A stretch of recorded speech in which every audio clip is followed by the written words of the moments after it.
பண்றீங்க? படிக்கிறீங்களா? ஆமாமா. வெரி குட் பாய்ப்பா. படிப்பா. நீ என்னம்மா பண்ற? மேம் இந்த எல்லா 10 சமயம் போட்டு வர சொன்னாங்கம்மா. எனக்கு எதுவுமே புரியலம்மா. அவ்வளவுதானே.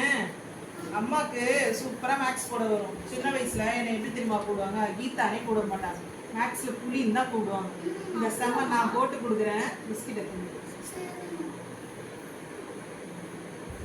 இந்தா 10 சமயம் போட்டேன். நான் போய் சப்மிட் பண்ணு. ஓகேவா? தேங்க்யூமா. ரொம்ப டயர்டா இருக்கு. என்னடா பண்ற? படிக்கிறியா? அம்மா படிக்கிறேன். படிடா. நீ என்னம்மா மேக்ஸ் எத்தனை எடுத்து காமிச்சியா? அம்மா அவங்க மேக்ஸ்க்கு அவார்டே தரலாமாமா. எல்லா சமயம் 10 முறை எழுத சொன்னாங்கம்மா. எல்லாமே தப்பாம்மா. நீங்க தானே நேத்து எழுதி கொடுத்தீங்க. நீங்க தான் 10 வாட்டி எழுதி தரணும். மேக்ஸ்ல புலி. மிஸ்ஸுக்கு கணக்கு தெரியல.